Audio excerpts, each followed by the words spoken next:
She fed the telegram into the coals and watched 4 years of waiting curl into smoke.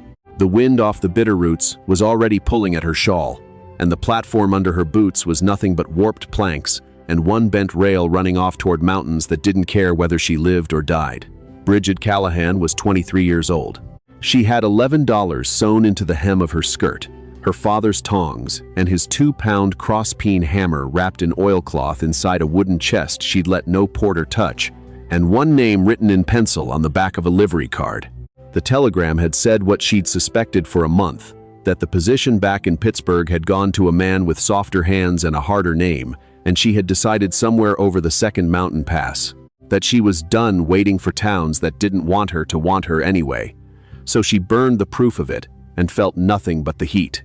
If you're the kind who pulls for the ones nobody bets a nickel on, the girls told to sit down, be smaller, be quiet, be prettier, then stay with her to the last word of this, and tell me in the comments which town you're listening from tonight. She wanted to know how far this one would travel. The town was called Sweetwater Bend, and it sat in a crook of the Montana Territory, where a cold spring came out of the rock and made the whole valley worth fighting over. Bridget stepped down at 4:30 on a Thursday in late September of 1887, and the men loitering outside the assay office went quiet the way a room goes quiet. Not out of respect, but out of appraisal. She knew what they saw.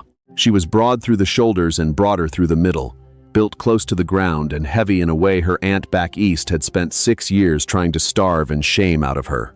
Her face was plain. She'd been told so often enough that she'd stopped arguing, round and freckled and unremarkable, with a jaw that set hard when she was thinking. She wore a man's leather apron rolled and tied to the top of her chest because it was the most valuable thing she owned, and she was not about to check it. She looked at the men looking at her, and she did not look down, and after a moment, one of them spat, and the rest went back to their talk. She picked up her chest and started walking toward the smell of coal smoke. A working forge has a smell. A smith can find blind, burnt coke and hot iron, and the Swedish bite of quenching oil, and it loosened something behind her ribs, the way a familiar voice does. She found it at the south end of the street, a long, open-fronted shop of stone and timber, with a freight yard behind it, and a hand-painted board over the door that read, Marsh, Freight, and Forge. The fire was banked and breathing.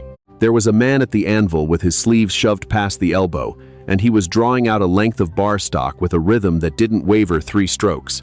A turn, 3 strokes. The rhythm of someone who had done it 10,000 times and would do it 10,000 more. He was tall, the kind of tall you only register when he moves, with dark hair going iron gray at the temples and a face weathered without being worn out. He was, she noted with some irritation, a handsome man. He had not heard her come in over the bellows and the ring of the hammer. Mr. Marsh, she said. He set one more blow and let the iron rest before he turned. The look he gave her was not unkind and was not warm. It was the flat, fast appraisal of a man who reads a thing before he speaks to it. You're the one who wrote about the Smith's place, he said. It wasn't a question. Bridget Callahan, I answered in August. You sent back terms and a start date. I sent back terms, he agreed, to a B. Callahan, who wrote a clean hand and listed 8 years at a forge and never once mentioned being a woman. The advertisement didn't ask, she said. It asked, could I do the work? He looked at her for a long moment, and then he looked past her at the half-wild dun gelding tied in the yard, the one that had thrown 2 men that morning and split a hoof doing it, and something moved at the corner of his mouth that wasn't quite a smile. That horse needs shoeing, he said. 3 men in this town won't touch him. You shoe him without getting kicked through that wall, and we'll talk about the rest. She set her chest down, opened it, and took out a worn rasp and a pair of nippers and her father's hammer. She did not hurry. She walked to the gelding the way you walk toward a thing that's already decided to hate you, slow and sideways and humming something low, and she put her hand flat on his shoulder and left it there until the muscle stopped jumping under it. Then she ran her palm down the leg, and the horse let her, because she asked the way her father had taught her to ask, which was to mean it. She trimmed the cracked hoof clean, fitted the shoe hot off Marsh's own fire so the smoke rose blue between her fingers, and drove every nail at the angle that takes purchase without splitting, and when she set the foot down, the dun stamped once and stood quiet. The whole thing took her under 20 minutes. Marsh watched from the doorway with his arms crossed and said nothing until she handed him back the rasp. "Forge welt," he said. "Show me." He pulled a snapped wagon tire from the scrap and dropped it on the bench. "Iron's tired. Most men scarf it lazy, and it lets go inside a month." She built her heat patiently, brought both ends up to the sparking yellow that means the metal is half a breath from ruined, fluxed them, set them on the anvil scarf to scarf, and married them with 3 clean blows before the heat could die. And then, she drew the weld down and dressed it so the joint nearly vanished. She quenched it, snapped it over the hardy hole to test, and it held. He turned it over in his big hands and ran his thumb along the seam. "You learned this from somebody good," he said. "My father, Declan Callahan. He had a shop on the Allegheny until his lungs gave out." She let that sit. His partner had the deed inside a week of the funeral, and a wife who wanted me gone inside too. So I learned to do everything twice as clean, because clean was the only argument they couldn't take from me. Owen Marsh nodded slowly. He did not say, "I'm sorry," which she was grateful for, and he did not say, "poor thing," which she would have hated. What he said was, "I need a smith, Miss Callahan, not a striker, not a helper, not a girl to pump the bellows while I do the real work. A smith.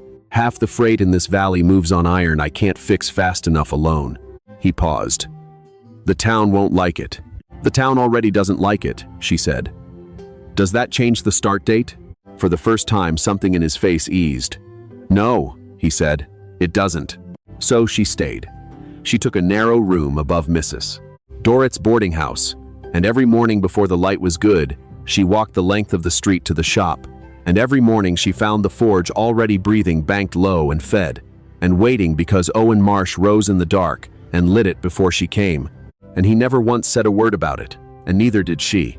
It became the first thing she knew each day, that warmth, the way some people know a thing is going to be all right by the smell of bread.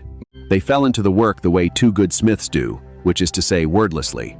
Heavy pieces need 2 pairs of hands and 2 hammers, one to hold the iron with tongs and call the blows, one to swing the great sledge, and within a week, they had a rhythm between them. His tap of the small hammer setting, where her sledge would fall, her sledge answering, the 2 of them beating a glowing bar into shape, like a thing they'd practiced for years.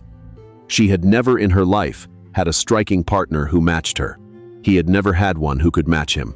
Neither of them remarked on it. They only kept the iron between them moving and let the rhythm say what neither was ready to.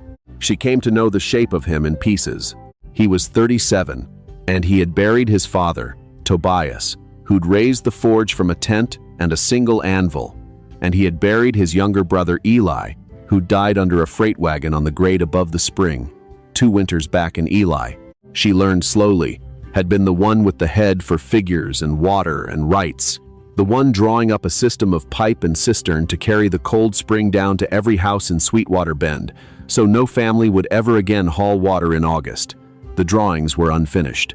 The standpipe at the head of the spring was unfinished. Owen Marsh had not touched any of it since the funeral, the way a man won't go into a room. One morning she caught him standing at the edge of the freight yard, looking up the grade toward the half-built standpipe, with the early light hitting it, and his face was doing something private and complete, and she understood she was seeing the inside of a man. So she stepped back, gave him his minute, then came in clattering her tongs and asked him loud about the wheel order so he'd have somewhere to put his voice. "My father used to say a horseshoe was an honest thing," she told him over their noon bread, sitting on the cool dirt floor with their backs to the slack tub. "You can't lie with it. It fits, or the horse goes lame. You can dress a poor weld up pretty and fool a man for a season, but you can't fool the road." "Eli would have liked you," Owen said, which she came to understand was the highest thing he could say. The town was less generous. The men got used to her faster than the women did. A sprung axle doesn't care who fixes it, but the wives of Sweetwater Bend took her presence as a personal affront. A woman, in a leather apron, with soot under her nails and arms like a man's, plain and heavy and unbothered, doing a thing God and decency had marked off for husbands. The talk reached her in pieces, the way talk does. Unwomanly, hard. No man would have her, so she's made herself into one. It was led, more or less, by Adela Fenn, the banker's wife, who ran the ladies' aid the way a colonel runs a regiment, and who looked at Bridget in the mercantile one afternoon and said, just loud enough, that some creatures were born to a station and ought to have the grace to stay in it. Bridget paid for her flour and her nails and walked out with her back straight and her face flat, and she did not cry until she was alone in her room above Mrs. Dorrit's. And even then, only briefly, and only at her own body, the old grief of it, before she wiped her face and decided, as she always decided, that the answer was the same one it had always been. Be better. Be undeniable. Let the work speak in a voice they couldn't shout over. The real trouble, though, did not come from the women. It came on a fine cold morning in October, when a man named Garrett Vane rode into Sweetwater Bend in a town coat and clean boots, representing the Cordova Land and Water Company, and posted a notice on the assay office wall. Owen read it twice and went so still that Bridget set down her hammer. The marshland, the forge, the freight yard, the spring, all of it sat on a patent Tobias Marsh had filed in the 70s, and Cordova's lawyers had found, or claimed to have found, that the patent had carried a condition, that the holder develop and prove a permanent water improvement within a set term, or the grant lapsed and the parcel reverted to the territory for sale. Tobias was dead. Eli, who'd been building the water system to satisfy exactly that condition, was dead. The standpipe stood half-finished against the morning sky, and Cordova, which wanted that cold, reliable spring for a mining camp 12 miles north, was prepared to argue that the condition had never been met and the land was theirs to buy first. The very waterworks, Bridget said slowly, that you and I could finish before the snow. They'll say it doesn't count if it's finished now, Owen said. They'll say the term lapsed years back. It got worse over the following days. The way these things do. Vane had a hearing set, a territorial special agent named Pruitt coming down from Helena to rule on the claim, and word in the freight yards was that Pruitt ruled with great consistency in favor of whoever covered his hotel bill, and Cordova's bill was paid through Christmas. Then came the part that turned Owen's face to flint. Cordova had gotten to old Dabney, the clerk who'd recorded the original survey, and Dabney, retired now, soft in the pocket, living thin in Deer Lodge, was prepared to swear under oath that the boundaries of the Marsh patent had been filed in error, the spring left outside the true line all along. Owen had known Dabney 30 years. He drove the corner stakes himself, he said quietly. He's lying. And Bridget said, can we prove he's lying? And Owen looked at her a long moment and then walked into the forge, to the back corner. He had never once let her work, and knelt and pried up a flat stone in the floor she'd assumed was just a stone, and underneath it was a strongbox furred with rust. She had known there was something there. She'd known it the way you know the things you've been carefully not noticing. He set it on the bench and opened it, and inside were the bones of the whole fight. Tobias's original patent with the legal description in faded ink, water right filings dated and stamped, a packet of Eli's survey notes in his close, careful figures, and a hand-drawn plat of the parcel, every corner labeled, the spring sitting squarely inside the line in Eli's own pencil. Owen stared at it like a man looking at his brother's handwriting, which he was. It was Bridget who reached for the patent and read the metes and bounds aloud, slow, the way her father had taught her to read a blueprint. And it was Bridget who saw the thing the lawyers had missed, that the legal description tied the boundary not to a survey marker that could be argued away, but to the spring itself, the southwest corner being the head of the perennial spring, words written before Dabney was ever bribed to forget them. The spring isn't outside the line, she said. The spring is the line. They wrote it into the deed. Dabney can lie about a stake. He can't lie about water that's been there since the mountains. Owen looked at her like she'd struck the one true blow in a long fight. That night, an old freighter named Amos Teal, 60 if he was a day, who'd hauled for Tobias before Owen could walk, and whose wagons Bridget had been quietly keeping on the road all autumn, rode 40 miles in the cold to Deer Lodge and back over 2 days, and came into the yard gray with dust, and put on the bench beside the strongbox a leather field book, water-stained, that he'd talked out of a dying surveyor's widow. It was the corner record book from the original survey, and it carried Dabney's own signature beside the spring corner, dated, witnessed, plain as a brand. Amos drank from the water jug and said almost nothing, and would not be thanked. "Your daddy carried me one winter when I had nothing," was all he'd allow. "Don't make a speech of it." But Owen's hand on the old man's shoulder said the rest. And Bridget, watching, understood that this was the texture under the word gratitude, the surprise of not being alone in a thing you'd braced to carry by yourself. The hearing was set for 10 days out, in the territorial court at the county seat, and the case would have to be made in front of Prairie, who did not like to be told he was wrong. And it was right then, in the worst part of it, that the letter came forwarded twice, soft at the folds, from a man named Render, who ran a great ironworks in Cheyenne, the kind of shop where a smith of her skill could earn a real wage among men who'd test her once and then leave her be. Word of the woman who shoed the unshoeable done had traveled, the way good iron always does. They wanted her by spring. A door, the first one anybody had ever held open for her. She did not answer it. She folded it back along its old creases and set it in her chest under her father's tongs, with the letters she had never sent. And she went to bed not having said yes and not having said no. Owen found her at the standpipe the next morning, both of them looking up the grade at Eli's unfinished water system in the hard, clean light. "You've got a letter you're not talking about," he said. "I've got a few things I'm not talking about." "Cheyenne," he said, he'd heard. "Towns are small. It's a good shop. Render's fair." "It is." "He is." Owen was quiet a while. Then he said, "What do you want, Bridget? Not what should you do. Not what's sensible for a woman in your circumstances. Just the bare, honest question." And she realized, standing there, that no one had asked her that in her whole life. That she had been so busy earning the right to exist that she had never once been asked what she'd want if the earning were done. She opened her mouth and found the answer was living somewhere she wasn't ready to say out loud. "I want to finish what we started," she said, which was true and was also a coward's answer. And Owen, who knew the difference, only nodded and said, "After that." And she said, "After that, I'll figure it out." And they went and lit the forge. They worked the case the way they worked iron, together and without wasted motion. She read every line of the patent until she could recite the description in her sleep. He rode the county, lining up men who'd known the spring corner 40 years. Amos's field book sat locked in the bank under Adela Fenn's husband's care, which was its own small irony.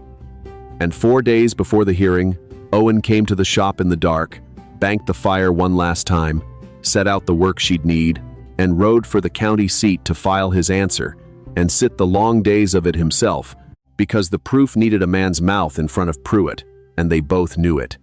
"Can you hold the shop alone?" he asked. She gave him a flat look. "I've been holding this shop since my second week." Something crossed his face, careful and certain. "Yes," he said, "you have." She came to the forge the next morning in the cold dark, and it was out. Black, dead. For the first time since she'd come to Sweetwater Bend, there was no warmth waiting for her, no breath in the coals, just gray ash and the iron gone cold, and she stood in the doorway holding that absence in her chest, like something with weight, before she knelt and laid the kindling and struck the fire herself and brought it back. Then she went to work alone, and the hardest of it was the heavy forging that wanted a striker and wanted his sledge answering her tongs. So she rigged what her father had once rigged when he worked a shop with no help, a holdfast and a hanging chain to brace the long pieces, a foot trip on the great hammer so one body could do the work of two. It cost her more sweat than she let herself count, and her shoulders screamed by noon, and she finished the wagon order on time, every weld clean and true, and she did not write to anyone that it had been hard. Then word came up the road, carried by a boy on a lathered horse, that it was done. In the territorial court, the legal description had said what Bridget swore. It said the spring written into the corner before any bribe was paid, and when Cordova's lawyer put old Dabney up to swear, the boundary was filed. In error, Owen Marsh had laid Dabney's own corner record book on the table, in Dabney's own hand, witnessed and dated, and the old clerk had looked at his 30-year younger signature and gone the color of cold ash and refused, in the end, to perjure himself over it. And Prairie, who did not like to be told he was wrong, had liked even less the prospect of a documented fraud landing on his own ruling, and had found for Marsh. The patent held. The spring was theirs. The waterworks could be finished. And finishing it now, the court allowed, completed the very condition Cordova claimed had lapsed. which Bridget thought Eli would have found funny in his dry way. Owen came home on a bright, cold evening with the deed clear in his saddlebag, and the first thing he did, before he'd even washed the road off, was walk up the grade with Bridget to the standpipe and stand looking at his brother's unfinished work. And this time he didn't step away from it. "We finish it before the snow," he said, "you and me." And she said, "We finish it," and meant the standpipe, and meant more than the standpipe, and he heard both. It was 2 days later that Adela Fenn came to the forge. She came on foot, which Bridget had never once seen her do, and she stood in the open front of the shop in her good gloves looking out of place among the coal and the iron, and she held out a folded length of fine gray wool. "For a coat," she said. "Winter's coming, and you've none fit for it." Bridget took it, wary, and Adela Fenn looked at the forge fire a long moment, and then said, in a voice with all the kernel gone out of it, "My mother shod horses. In Ohio, before my father made his money. She had hands like a man's and a back like one too, and the women in our church would not sit by her, and she carried it her whole life and never once let me see it cost her." She looked at Bridget directly. "I knew what you were the day you got down off that train, and I decided to be one of them instead of one of her. I'm sorry for it, for what I said in the mercantile and for the rest." A pause. "You're the best smith this town has ever had, and everyone knows it, and that's exactly why they were cruel. Small people are loudest about the things they can't do." She left walking lighter than she'd come, the way a person walks, who set down a thing they'd been carrying longer than they knew. The waterworks went up clean and fast in the last good week before the snow, 2 smiths and a town that had, quietly and without admitting it, come around. And on the evening they set the last fitting, and the cold spring water ran for the first time down Eli's pipe to a standpipe in the middle of Sweetwater Bend, where any woman could fill a bucket in August without breaking her back. Owen Marsh came across the yard to where Bridget stood watching the water come, and he was holding something small in his fist. It was a steel stamp, a touch mark, the maker's mark. A smith strikes into finished work, so the iron carries its making like a signature. He'd forged it himself. She could see his hand in it, and cut into the face of it were 2 letters laid into each other, an M and a C joined. "Every piece that leaves this shop carries the mark," he said. "It used to be just the one." He held it out. "Stay, Bridget, not as a smith on wages, not as a striker till spring, or till Cheyenne, or till something better comes down the road. Stay, because there's no one in this territory who can hold the iron the way you hold it. Stay because you shod that done before I'd half decided to trust you. Stay because you read my brother's deed truer than the lawyers, and save this ground." He stopped, let a breath go. "Stay because I lit that forge every morning, so you'd never walk into a cold one, and the one morning I didn't, you lit it yourself, and I don't ever want to come back to a cold forge again." She stood very still. "That last one," she said, "that's the one." "I meant all of them." "I know," she said, "but that's the one I'll carry." She took the stamp out of his hand. It was still warm. She closed her fingers around the honest weight of it, and something that had been clenched tight in her chest for 4 years, or maybe her whole life, came loose so quietly she nearly missed it. "Yes?" she said. Something moved through his face that wasn't relief and wasn't triumph. It was arrival. The shop had no name in those days. Smithies rarely did. But Bridget thought a place that took this much to keep ought to be called something. And one evening on the bench with the snow starting, she asked him what Tobias had called it, in his own head, when it was just a tent and 1 anvil and a dream of staying. Owen didn't have a word, so she gave it one of her father's. "Tialach," she told him, the old Irish, for the hearth, the fire at the center of a house, the thing that makes a building into a home, not by what it is, but by who keeps coming back to it.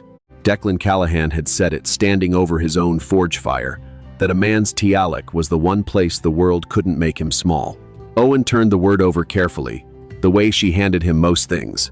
"Tialach," he said, getting it almost right, and the next week there was a new board over the door, and under Marsh he had cut, in his own clean letters, and Callahan, and below both, the single Irish word. By the following autumn, the standpipe never ran dry. The touch mark with the 2 letters was on iron, from Helena to the Idaho line, and the women of the Ladies' Aid bought their nails from the lady smith and pretended they always had. Amos Teal still wouldn't be thanked. The letter from Cheyenne stayed folded in the bottom of her chest, unanswered now, in a different way. Not a door she'd failed to walk through, but one she'd chosen to leave shut. And on a cold, clear morning at the front edge of that second winter, Bridget Callahan, who had burned a telegram on an empty platform with $11 and her father's hammer and one name on a card, who had shoed the horse no man would touch and read the deed the lawyers couldn't, and lit the cold forge alone without telling anyone it was hard, banked the fire, set the first iron of the day across the anvil, lifted her father's hammer, and brought it down clean and sure into the place where, at last, she was no longer trying to be allowed. Bridget never argued with the people who told her to be smaller. She just kept making her welds clean until the work spoke louder than they could. That's the quiet trick you don't have to win everyone over. Only refuse to disappear. Light your own fire each morning, do the thing in front of you well, and stay open when somebody finally arrives to hold the other hammer. A small note for you.